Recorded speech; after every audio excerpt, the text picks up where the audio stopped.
எல்லாருக்கும் வணக்கம். சமீபத்தில் ஜனவரி 12ஆம் தேதி விவேகானந்தரோட பிறந்தநாள இந்தியா முழுவதும் இளைஞர்கள் தினமா நம்ம கொண்டாடிட்டு இருக்கோம். அதை தொடர்ந்து இந்த நிகழ்ச்சியும் இளைஞர்கள் தினத்தை பற்றி தான் அப்படிங்கிறதுல நான் ரொம்ப சந்தோஷப்படுறேன். இந்த நிகழ்ச்சினால நான் தெரிஞ்சிச்சது என்ன அப்படின்னா, ஒரு இளைஞன் இந்த காலகட்டத்தில் சோம்பேறியா இருக்கான் அப்படின்னு சொல்ற ஒரு சில பேரை நம்ம பார்த்துருக்கோம். ஆனால் இந்த நிகழ்ச்சியின் மூலம் ஒரு குடும்பத்தின் முழு வெளிச்சம் நீ என்று தெரிந்து கொள்ளும் பொழுது ஒரு இளைஞனின் சோம்பேறித்தனம் பறந்து விடுகிறது அப்படிங்கிறத இந்த நிகழ்ச்சியின் மூலம் நான் தெரிஞ்சுக்கிட்டேன்.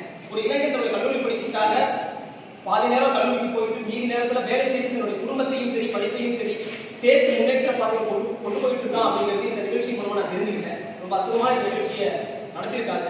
இளைஞர்கள் ஒவ்வொருவருமே நம்ம நாட்டை எவ்வளோ முன்னேற்றோம் அப்படிங்கிறதையும் வீட்டை எவ்வளோ முன்னேற்றம் கொண்டு போகிறோம் அப்படிங்கிறதையும் மனசில் வச்சு இந்த கால இளைஞர்கள் இருக்காங்க அப்படின்னு நான் நினைக்கிறேன். அதுக்கு சோஷியல் மீடியாஸுக்கு ரொம்ப ஹெல்ப்ஃபுல்லாக இருக்குது. ஸோ எனக்கு தெரிஞ்ச ஒரு சில மாணவர்களுமே சமீப காலகட்டத்தில் அவங்க வெற்றிகளை பார்க்கும்போது ரொம்ப மகிழ்ச்சியாகவும் எனக்கு இருக்குது. நான் படிச்சுட்டு இருக்க காலேஜ்லேயே வேலை செஞ்சுட்டு இன்னொரு காலேஜில் என்னோட அடுத்த கட்ட படிப்பையும் தொடர்வதற்காகவும் அதோட வருமானத்தை வச்சு குடும்பத்தையும் பார்த்துக்கிட்டையும் என்னோட படிப்பு எவ்வளோ வளர்ந்தோ அதையும் தாண்டி என் கூட இருக்கவங்களுக்கோ அது படிப்பறிவு இல்லாதவங்களுக்கோ என்னோட படிப்பை நான் கொண்டு போய் சேர்ப்பேன் அப்படின்னு இந்த கால இளைஞர்கள் வந்து தொலைபேசியோ டிவியோ தொலைக்காட்சியோ செய்தி சேனலோ இதன் மூலமாக தன்னோட கருத்துக்களையும் தன்னோட வெளிப்பாடுகளையும் வளர்க்க அதை எப்படி வளர்க்கணும் அப்படிங்கிற விஷயத்தையே இளைஞர்களுக்கு ஈஸியாக கொண்டு போய் சேர்த்துட்டு இருக்காங்க. ஸோ ஆண்கள் எவ்வளோ வளர்ந்துட்டு இருக்காங்களோ அதே போல இளைஞர்களை சார்ந்திருக்க பெண்களும் அவங்க கூட வளர்ந்துட்டு இருக்காங்க.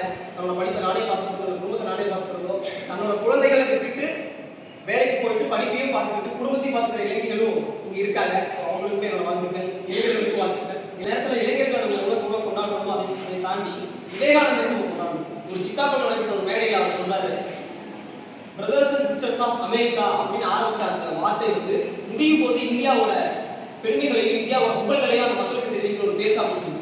அவர் சொன்ன ஒரு விஷயம் தான், எழுத்திரு விழித்திரு என்றும் நின்று விடாது, உங்களுடைய கோலை ரீச் ஆகிற வரைக்கும் எந்த பேரும் நிற்கக்கூடாது அப்படிங்கிறது தான் ஒரு முக்கியமான கருத்தை அவர் சொல்லிட்டு போகிறார். ஸோ அவர் இருந்தால் அவர் இல்லை அப்படின்னாலும் அவரோட கருத்துக்களை வழிநடத்தியே இங்கே பல இளைஞர்கள் வந்து செஞ்சுட்டு இருக்காங்க. ஸோ அதை தொடர்ந்து என்னையும் நான் ஒரு இளைஞனா இந்த சமூகத்தில் ஜெயிச்சு நிற்கிறேன் அப்படின்னு சொன்னதே எனக்கு ரொம்ப பெருமையாக இருக்குது.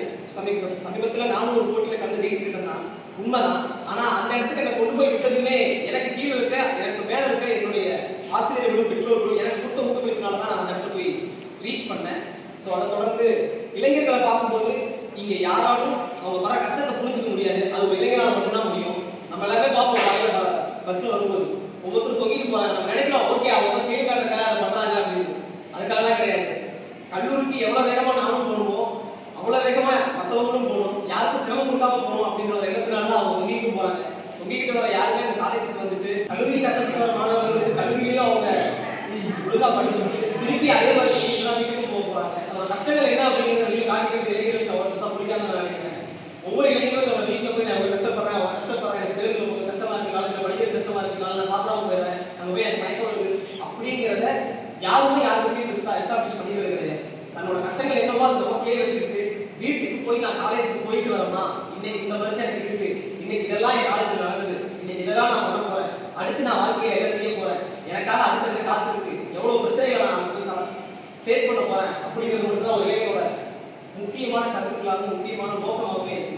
ஒவ்வொரு இளைஞர்கிட்ட உட்காந்து பேசுங்க, உங்களுக்கு என்ன வேணும், நீ என்னவா ஆக போற, உனக்கு என்னெல்லாம் இங்கே பிடிக்கிறது, உனக்கு என்னெல்லாம் இங்கே தேவைப்படுது அப்படின்னு கேட்டு ஒரு இளைஞரோட தேவைகளை பூர்த்தி செஞ்சோம் அப்படின்னா நம்ம நாட்டோட வளர்ச்சி இளைஞர்களே பார்த்துக்கணும்.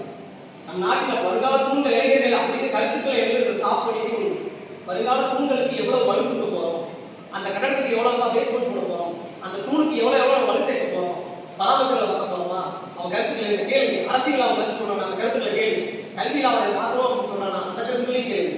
ஒவ்வொரு இளைஞரோட கருத்தும் தவறாக இருக்குன்ற எண்ணத்தை மட்டும் யாருமே வச்சுக்காருங்க. ஒரு இளைஞரோட முழு கருத்துமே ஒரு சமுதாயத்தையும் ஒரு இனத்தையும் சார்ந்து இருக்காரு, மொத்த நாட்டையும் சார்ந்து மட்டும்தான் இருக்கும்.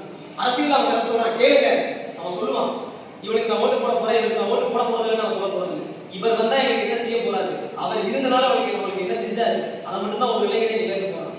இவர் என்ன வழிநடத்தி சென்றாதான் நான் சரியாக போவேன், இல்ல அவர் என்ன வழிநடத்தி செல்லணும், இவருக்கு கீழே நான் இருக்கணும், அவருக்கு மேல நான் இருக்கணும்ன்ற எண்ணம் இது யாருக்குமே இருந்தது கிடையாது.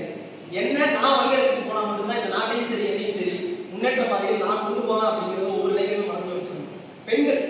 பெண்கள்னால இங்க ஜெயிக்க முடியாது அப்படிங்கிறது எதுவுமே கிடையாது. பெண்கள் நினைச்சா நிலாவுக்கு போயிட்டு வரலாம், எல்லாவும் வீட்டுக்கு கொண்டு வரலாம். அதே மாதிரி தான் இளைஞர் எவ்வளவு போராடுறாங்களோ அது பெண்களுக்கு போராடிட்டு இருக்காங்க. ஒரு பெண்ணுக்கு நம்ம படிப்பு மட்டும் கொடுத்துட்டா போதுமா அப்படிங்கிறதும் இங்க ஒரு கேள்விக்குறியா தான் இருக்கு. ஒரு பெண் படிச்சு முடிச்சு அவரோட வாழ்க்கைக்கு தேவையானது என்ன? இந்த வயசுல அவள் திருமணம் பண்றாளா? இந்த வயசுல அவளுக்கு திருமணம் தேவைதானா? இவள் திருமணம் செய்யலாமா அப்படிங்கிற கருத்துக்கள்லாம் நீங்க விடுங்க. ஒரு பொண்ணால என்ன முடியும் அப்படிங்கிறத ஒரு பொண்ணை செய்ய முடியும். நீ என்னமா செஞ்சுட்டு போறவங்க என்ன செய்ய முடியும் அப்படின்னு கேட்கறவங்க நீங்க சொல்லுங்க. அந்த பொண்ணை பண்ண விடுங்க. அந்த பொண்ணு பண்ண முடிக்கணும். அந்த பொண்ணு பண்றதுல தப்பு இருந்தா நீங்க உங்க கருத்துக்களை தெரியுங்க. அதை தொடர்ந்து ஒரு பொண்ணோட மூளைக்குள்ள ஒரு கருத்துக்களை எப்பவுமே நீங்க தெரிஞ்சுக்காதீங்க. ஒரு ஆணுக்கும் அதுதான். இங்க பெண்களுக்கு பாதுகாப்பு ஆண் அப்படிங்கிறத விட ஒரு ஆணுக்கு பாதுகாப்பு பெண்ணும் தான். ஒரு ஆணுக்கு ஒரு இடத்துல தப்பான விஷயம் நடக்குது அப்படின்னா அது பெண்ணும் கேட்கலாம். அதுவே ஒரு பெண்ணுக்கு நடக்குது அப்படின்னா அது ஒரு ஆணும் கேட்கலாம். இங்கே அனைவரும் சமம். இந்த ஒரு ரீசெண்டா ஒரு படத்தை கூட நான் பார்த்தேன். ஒரு சம்பளத்தை ஆம்பளை சம்பாதிக்கும் போது அது ரொம்ப வேலையா தெரியுது, ஒரு பெண் சம்பாதிக்கும் போது அது ரொம்ப கஷ்டமா தெரியுது அப்படின்னு. யார் சம்பாதிச்சாலும் பணம் அப்படிங்கிறது பணம் தான். பணத்தோட மதிப்பை வந்து நம்ம மாற்றவும் முடியாது, அந்த பணம் இல்லாமல் வாழவும் முடியாது. இந்த ஏஐ டெக்னாலஜி மாதிரி பணத்தையும் எப்படி ஹேண்டில் பண்ணணும், ஏஐயும் எப்படி ஹேண்டில் பண்ணணும் அப்படிங்கிறத நம்ம கூடி சீக்கிரமா கற்றுக்குவோம் அப்படின்னு நினைக்கிறோம். நம்ம கல்லூரிகளும் பள்ளிகளும் ஆசிரியர்களும்